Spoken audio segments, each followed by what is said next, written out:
all the things we're going to do, but the bowl season's already been kind of fractured by opt-out and things like transfer portal and people opting out of the bowls. So I wonder, you throw in COVID.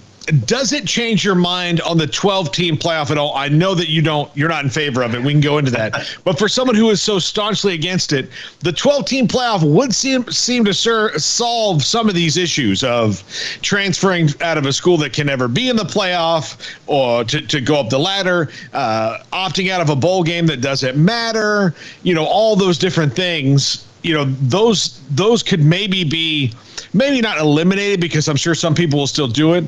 But if you have a chance in the playoff, you would probably stay, and it would eliminate those things. So outside of your objection of too many teams are in and you like the 4, wouldn't this at least solve that problem for those teams that right now are getting decimated by opt-outs?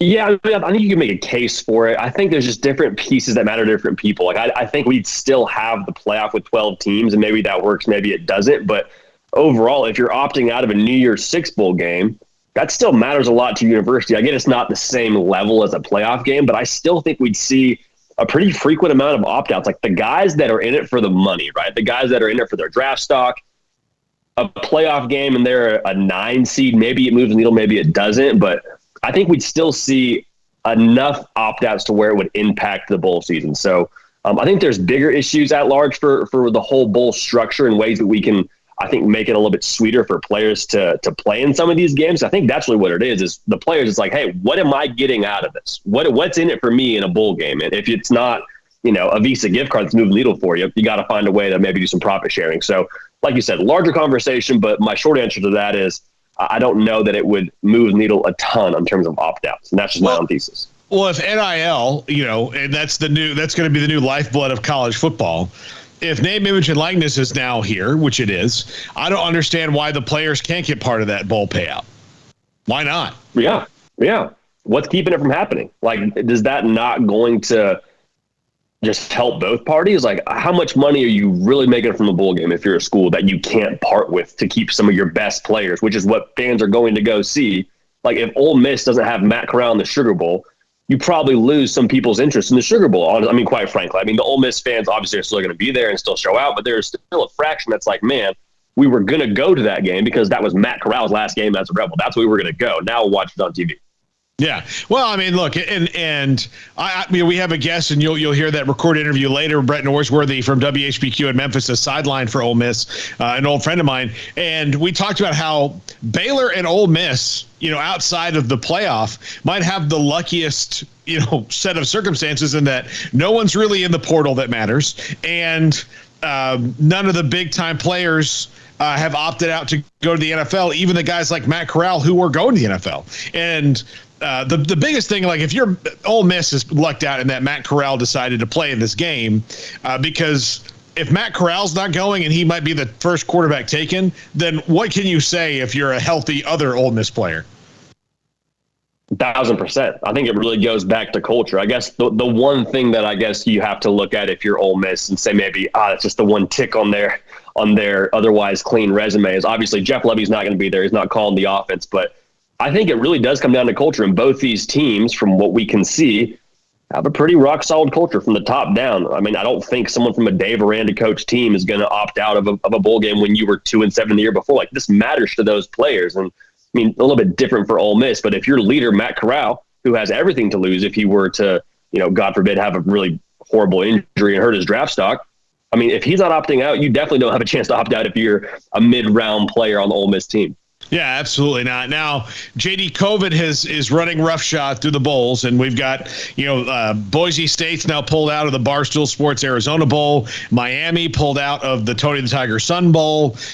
Games getting canceled left and right, and people trying to find opponents. Kind of would like to see, the Arizona Bowl and the Sun Bowl maybe just like combine and share the profits or something and have those teams that are healthy play.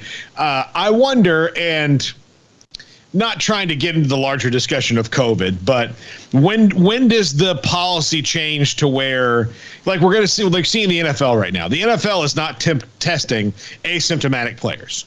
which I think is probably a pretty smart thing to do because, who knows what if you're not sick, then you shouldn't have to sit out.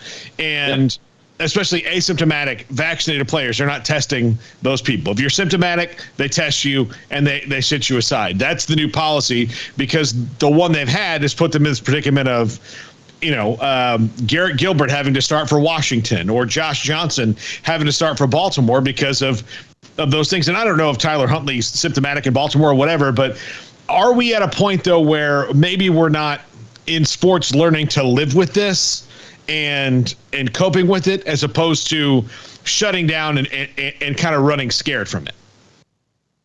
I think you hit it on the head. The virus is changing. Like we literally, that's what variant is. The virus has changed. I didn't go to med school. I don't have any, super insightful knowledge about the virus, but it's changing.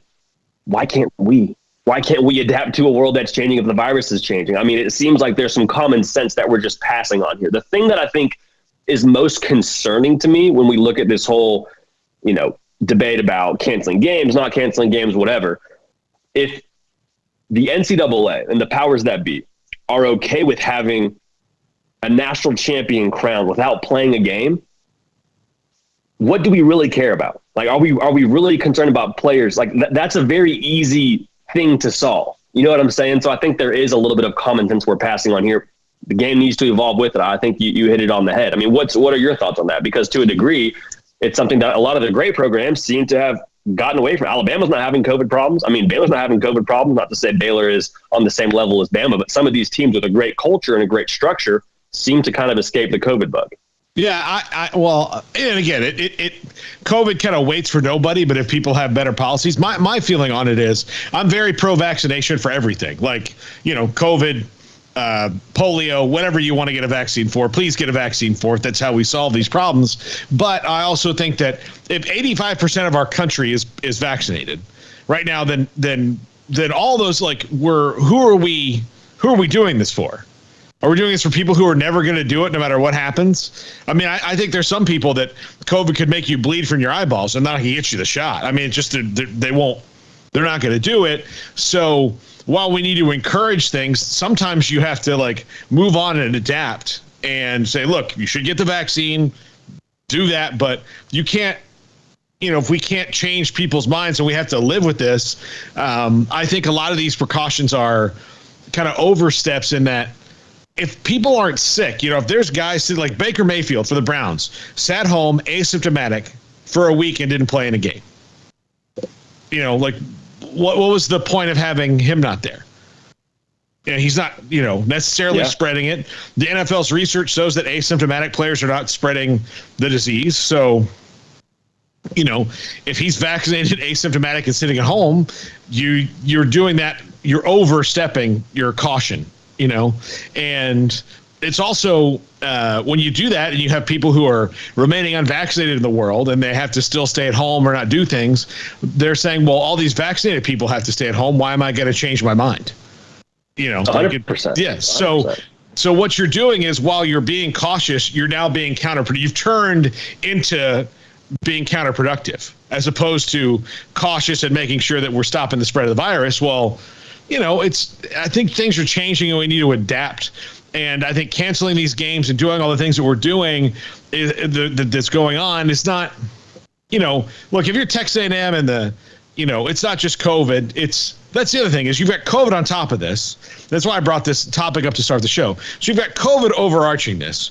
You have the transfer portal and then you have, the NFL opt-outs. So to get people to come to play or be involved in the bowl games, I think that's why, the 12-team playoff will help because it'll keep more teams, in the thing.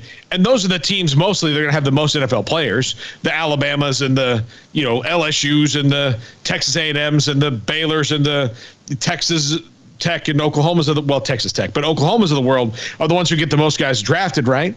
So, sure. If Michigan State, if Western Michigan is in a bowl game and they have a guy opt out, or like Nevada had Carson Strong opt out, well, that's unfortunate. He's not in the playoff, but at least it's not on the higher end of the games that we care about a little bit more. It can maybe keep bowl season together because I don't know when hopefully it'll be next year that the COVID policy is, a little bit more like, well, people have COVID, they're out, but if they're asymptomatic, then like, well, let's just see, and if they're not sick, they should be able to play.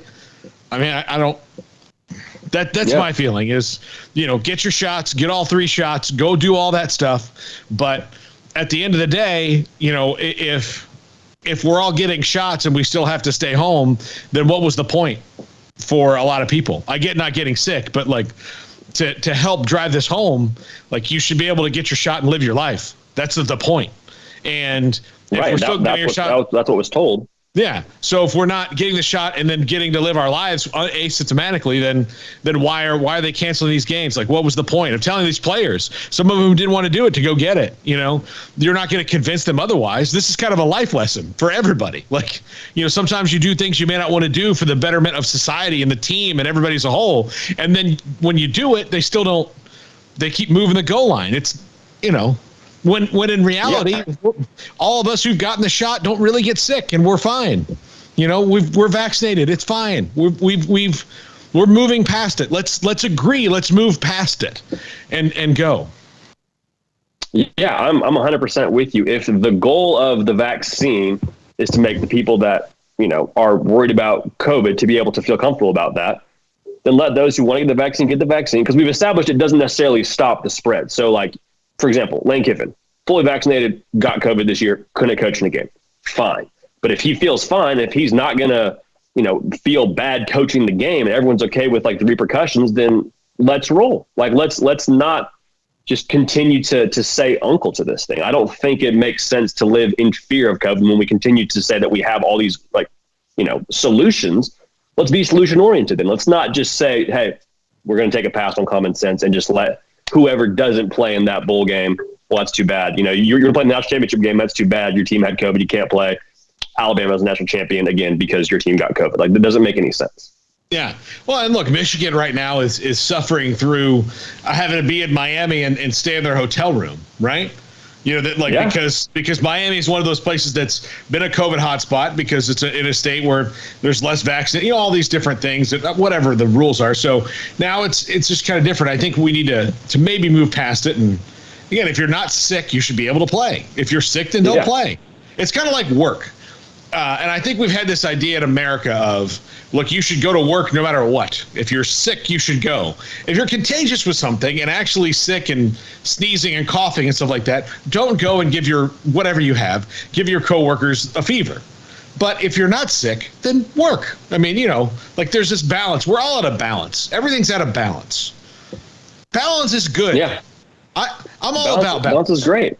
Yin yang. I'm very pro balance. I'm very pro balance. I think that the issue is the entire message was get the vaccine so we can get back to normal. Guys now have the vaccine. As we've seen, that doesn't stop people from getting COVID. It doesn't stop people from spreading COVID. It just makes you feel better while you have COVID. So if they feel fine and everyone's okay with it, then what's the actual path of getting the vaccine at that point? Because we're telling all these people to go do this. Like, hey, for the betterment of your team, get the vaccine so you can play. Well, if they get COVID, they still can't play. What's the point of getting the vaccine? It seems like we're just not putting 2 and 2 together here. It's obviously not about that.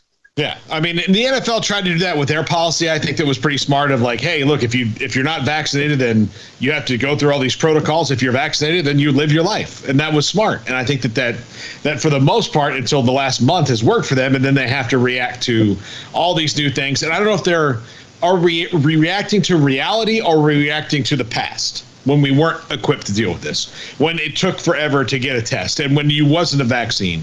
Now that there is a vaccine and there are tests and there are, methods to dealing with COVID, why are we reacting in the same way we were in March of 2020? Why aren't we having this is almost 2022, what have we learned in the last 2 years? Like, that's what I think what we need to do. Yeah, and it sounds like, Paul, I'm not here to talk about the impact exactly. I don't want to downplay the impact. I know a lot of people really suffered from COVID, but it sounds like the variant, to the best of my knowledge, is substantially less impactful from the original version of what this was. Seems like we should probably respond accordingly.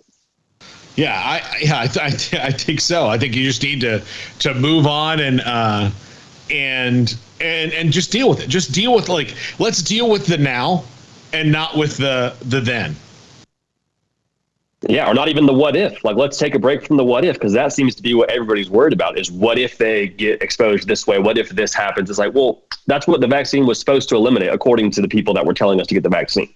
So since that seems to not be the case, I feel less trusting of the powers that be in that regard, truthfully. Yeah. And look, I've gotten my booster shot. I feel great. I've not had COVID as far as I know. I've never had a symptom. I've never done anything. I mean, it's great. So let's again, JG on the chat room says we're past COVID fatigue. Yeah, let's do it. Let's go. Let's deal with this in the now and not in the then. Let's not pretend like it's that. So, and I'm a person who has no, thank you, Jack. I'll do that. I think that's what we need to do with these games getting canceled is let these guys play. Let's let them play. So yeah, I mean, I think it should be a choice, right? I mean, not to, again, I'm not here to talk about the nature of the virus, but if someone has the flu, there's the chance they could pass it to somebody else and they could get sick. You don't hold them out of a game. I think if you have your flu shot and you're good to go and that's what you're comfortable with, or even if you don't have your flu shot and you feel comfortable with it, like let's roll with the punches a little bit here and not be so scared about, the label of COVID. Because if we switch the label COVID and flu, I think there would be a very different response to what this would be like. Yeah.